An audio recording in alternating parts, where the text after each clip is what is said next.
Le titre de ce livre, c'est « Étude des prophéties bibliques ». Il est écrit par le bien-aimé frère Mark Tapernos. Nous entrons présentement nous sommes toujours dans la première grande partie de ce livre. Nous attaquons un autre aspect, les nations. Les nations.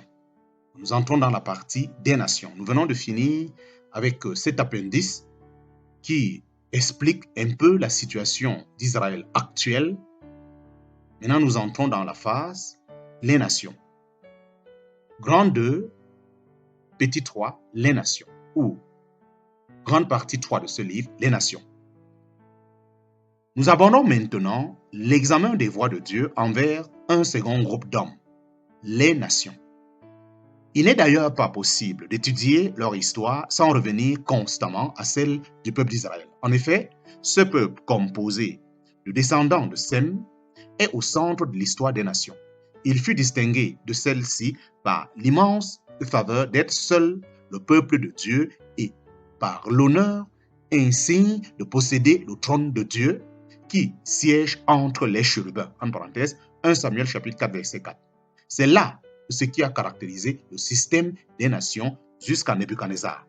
Durant cette période, Dieu a pris le titre de Seigneur de toute la terre, ce titre étant lié à la présence de l'arche, trône de Dieu en Israël. En parenthèse, Josué chapitre 3, verset 11.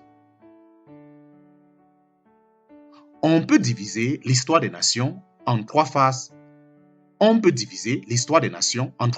Savoir l'état embryonnaire des nations, période qui va de Caïn à la tour de Babel, en parenthèse, Genèse chapitre 4 à 11. Pendant cette période, les hommes se sont multipliés sur la terre sans système politique. L'histoire des nations de Babel à Nebuchadnezzar, période que nous avons décrite dans notre section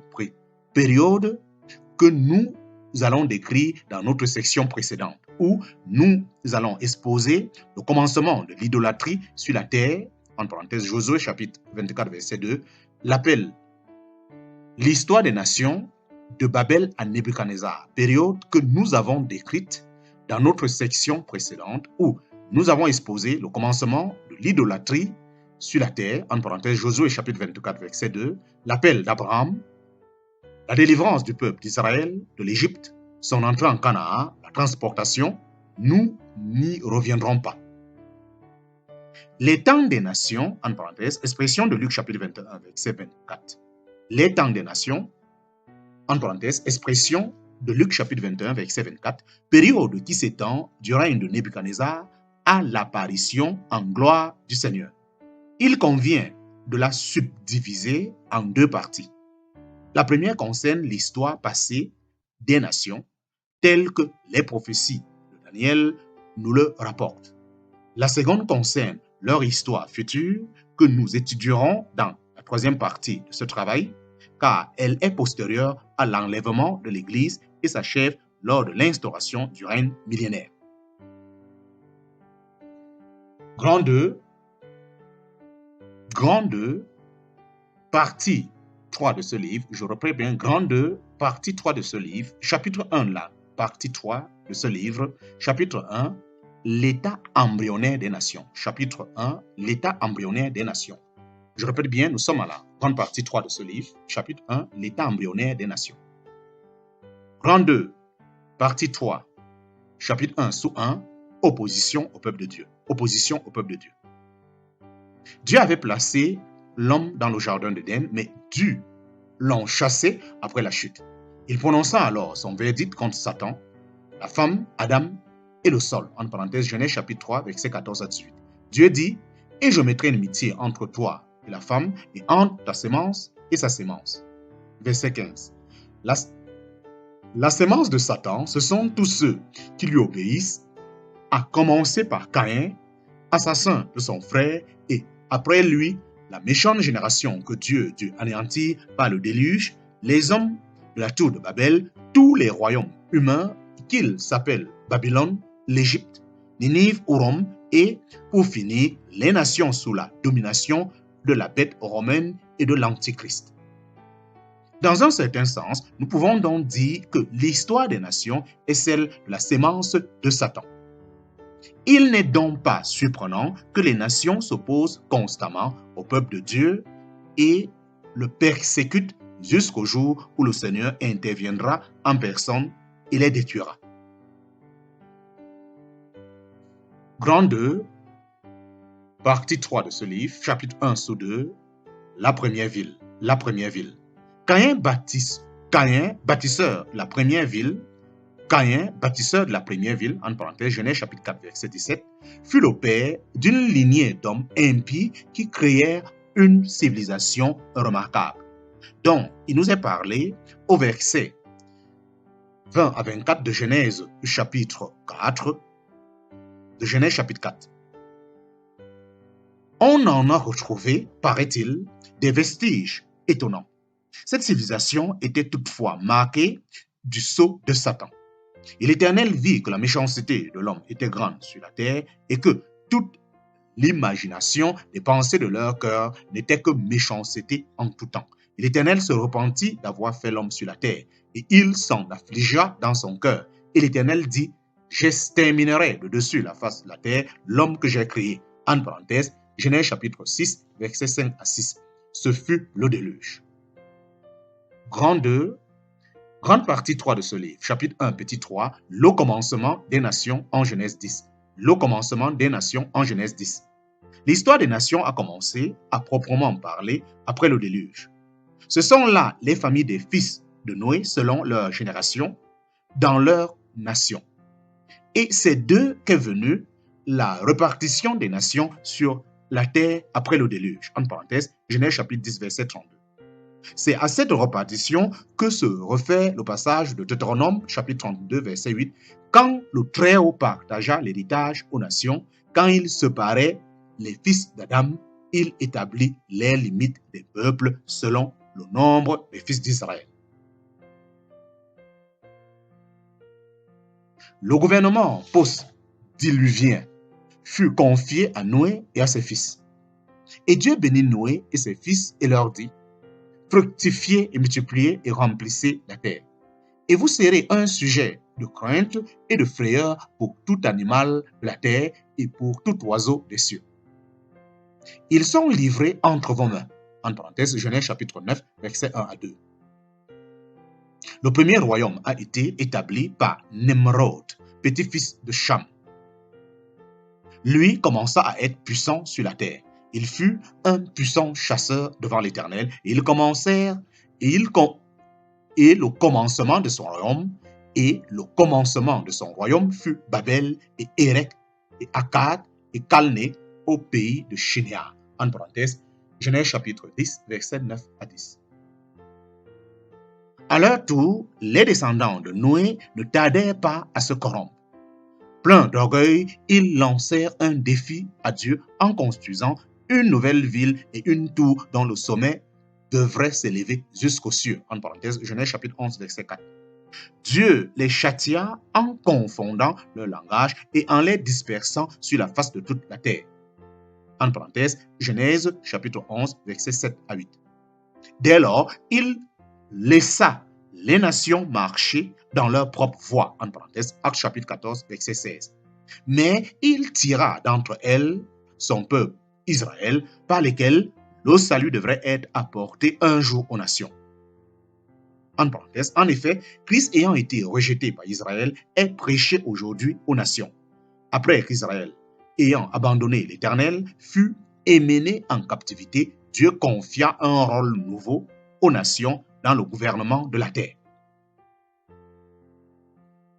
Grand 2, partie 3 de ce livre, chapitre 1, petit 4, caractères généraux des nations. Caractères généraux des nations. Avant d'examiner cette deuxième période de l'histoire des nations, il nous paraît utile de considérer ce que la parole enseigne quant à leur caractère de tout temps. Ces caractères sont la corruption, la vanité, la méchanceté, la violence, l'idolâtrie, ainsi que le déclarent les quelques passages suivants. L'Éternel a regardé des cieux sur les fils des hommes pour voir s'il y a quelqu'un qui soit intelligent, qui cherche Dieu, et ils se sont tous détournés Ils se sont tous ensemble corrompus. Il n'y a personne qui fasse le bien, non pas même un seul. En parenthèse, Somme chapitre 14, versets 2 à 3. Ayant connu Dieu, ils ne le glorifièrent point comme Dieu, ni ne lui rendirent grâce, mais il devint vain dans leur raisonnement et leur cœur destitué d'intelligence fut rempli de ténèbres. Se disant sages, ils sont devenus fous, et ils ont changé la gloire du Dieu corruptible, et ils ont changé la gloire du Dieu incorruptible en la ressemblance de l'image d'un homme corruptible et d'oiseaux et de quadrupèdes et de reptiles. C'est pourquoi Dieu les a aussi livrés dans les convoitises de leur cœur à l'impureté, eux qui ont changé la vérité de Dieu en mensonge et qui ont honoré et servi la créature plutôt que celui qui l'a créée, qui est béni éternellement. Amen. En parenthèse, Romains chapitre 1, versets 21 à 25. Toutes les nations sont comme un rien devant lui. Elles sont réputées par lui comme moins que le néant et le vide. En parenthèse, Ésaïe chapitre 40, verset 17. Dieu garde néanmoins la haute main sur les nations. Il agrandit les nations et les détruit. Il étend les limites des nations et les ramène. Il ôte le sens au chef du peuple de la terre et les fait errer dans un désert où il n'y a pas de chemin. Il tâtonne dans les ténèbres où il n'y a point de lumière. Il les fait errer comme un homme ivre. En parenthèse, Job chapitre 12, versets 23 à 25. Que toute la terre craigne l'Éternel, que tous les habitants du monde le redoutent. Car lui, il a parlé et la chose a été. Il a commandé et elle s'est tenue là. L'Éternel dissipe le conseil des nations, il met en néant les desseins des peuples. Le conseil de l'Éternel subsiste à toujours, les desseins de son cœur de génération en génération. En parenthèse, Somme chapitre 33, versets 8 à 11. Tout au long de notre étude, nous pourrions constater l'exactitude de ces déclarations divines aussi bien en ce qui concerne les caractères moraux des nations que leur subordination au dessein de Dieu quant au gouvernement de la terre. Amen. Grande partie 3 de ce livre. Nous entrons présentement dans le chapitre 2. Nous sommes à la grande partie 3. Le titre de la grande partie 3 étant les nations. Nous entrons présentement dans le chapitre 2. Chapitre 2, les temps des nations dans le passé. Chapitre 2, les temps des nations dans le passé. Avec l'apparition de Nebuchadnezzar sur la scène, commencent les temps des nations. En parenthèse, Luc chapitre 21, verset 4, qui désigne la période pendant laquelle le gouvernement du monde est confié aux nations. Ces temps subsisteront jusqu'à l'apparition en gloire du Seigneur Jésus. La chute de l'Empire romain n'en a pas interrompu le cours. Le livre du prophète Daniel expose l'histoire des nations sous la forme symbolique d'une statue, en parenthèse, chapitre 2 du livre de Daniel, et d'animaux, en parenthèse, chapitre 7 et 8 du livre de Daniel. Il mentionne, il est vrai, seulement les grands empires jouant un rôle prophétique en relation avec Israël.